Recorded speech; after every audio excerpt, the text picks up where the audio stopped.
Anyway, guys, call your friend. Waze hano kuko ngiye kubabwira inkuru iri so somehow traumatizing. Then again, ntazi uko ngomba kwita, ntazi uko ngomba kwivuga part. Yeah. So story time. Good morning. Mwabana barya imyandikire nkavuga ati ibi bintu koko bibaho ni ibintu bisanzwe mu buzima bw'abantu.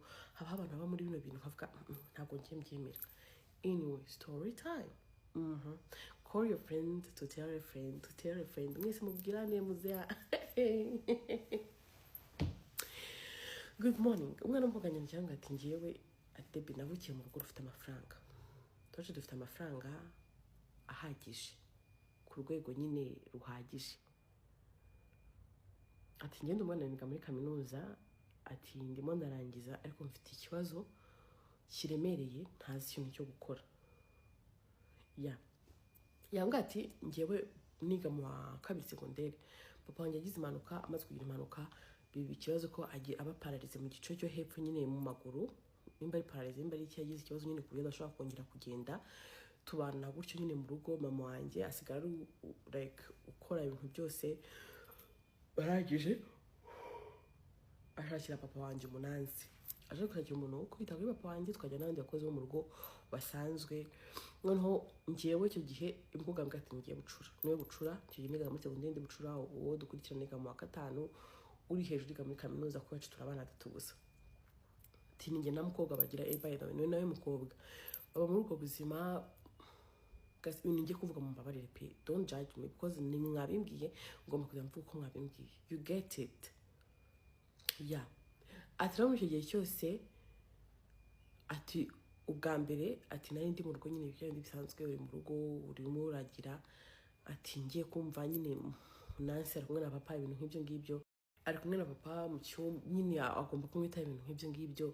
Noneho guys, I don't know to say it.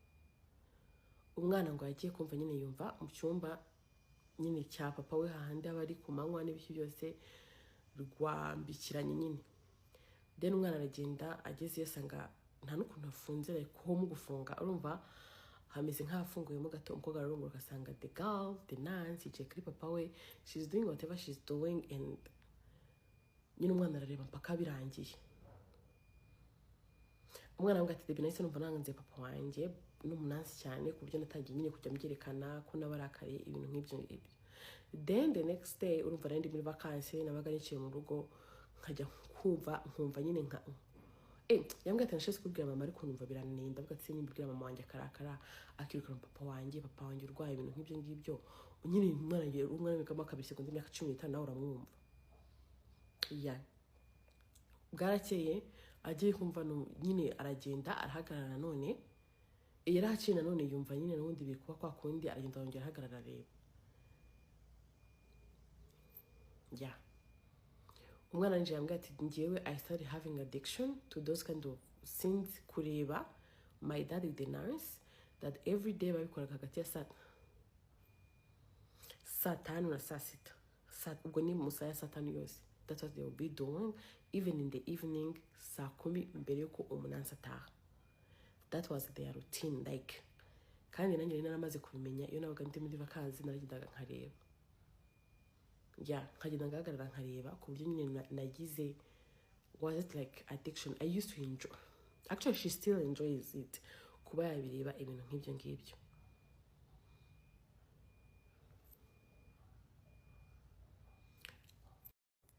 Nabwiye ngo mbabare ibintu ndi kuvuga nimwe mwabimbwiye ariko nimundenganye. Urumva umwana nyine atangiye kujya ku cyo gihe until now nyine she still umunansi aracyahari.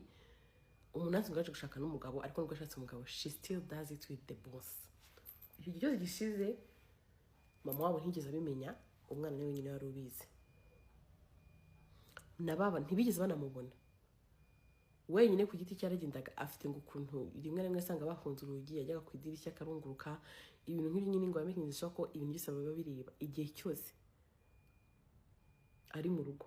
Agomba kuba bireba ngo kumwe na rimwe ari nk'igihe umugabo ati atangwa ari n'igihe mba ndi muri class nkumva nyine ya masagira nkumva kuko bashaka kuba babiri kubikora nyine nkumva mbaye I don't know. So umwana kugisha inama ati inkuru nari nyirangije.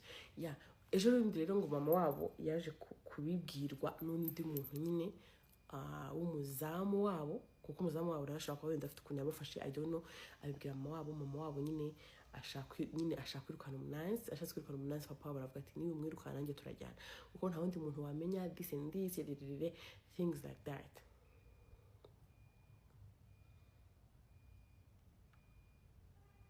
Okay. Urumva umwana nyine nawe arabwira mama we ati reka reka ntabwo wamwirukana nimba byana nabaye bura byabaye rimwe rire, umwana papa aramubwira umuntu nyine papa bavuga ko byabaye rimwe nta kintu gihe byize biba, kandi nabwo nyine papa wabo nyine ngo ari ngo bamufurushije ibintu nyine afose umukobwa ibintu nk'ibyo ngibyo ya kana umukobwa nyine ngo yabaye make, atari kuva yashaka reka nyine kuva icyo gihe yahise byanga nyine bavuga ngo umukobwa byanze, kandi umwana arabizi ko byabaye nyine na n'ubwo bikiba, urumva ko ngo akunda kubareba. So umwana ari kugisha inama uko nyine ngo muri misiga yumva umutima umurya, yumva mbibwire mama wanjye cyangwa mbibwire umunansi yirukane, kuko ntagasi cy'umwana ati mbibwire umunansi ko mbizi yirukane cyangwa mbibwire mama wanjye noneho amwirukane. Ati ikindi bitewe nyine ukuntu mba nshaka kubareba cyangwa iki mba numva ntabivuga ko naba mpombye nyine like her fantasy whatever. Anyway guys, ibi ngibi ntabwo nanditse ko ibintu bibaho mu Rwanda no rwa perezida wacu mwiza utubereye, ntabwo nanditse ko ibintu bishobora kuba muri iki gihugu cyangwa mu bantu babacu abanyaruseri. Anyway, it's a lot. Yeah, so mwana kugisha inama y'ikintu yakora yamba babwira yakimira nyine akabibwira mama wiwe, cyangwa nyine ko aba yumva nyine afite ubwoba yuko umunansi ajya atazongera kureba. But what are you watching? That's your dad. And ikindi ngera mubwiye please go to uzajya kwa muganga bakuvura ufite ikibazo cyo mu mutwe, because tell me why you are watching your dad having whatever he's having. Why? Anyway, ari inkuru mujya mu marimwe ne nkumva ziteye n'ubwoba pe. Thank you so much. Bye. Umunsi mwiza mwese, Imana ibarinde.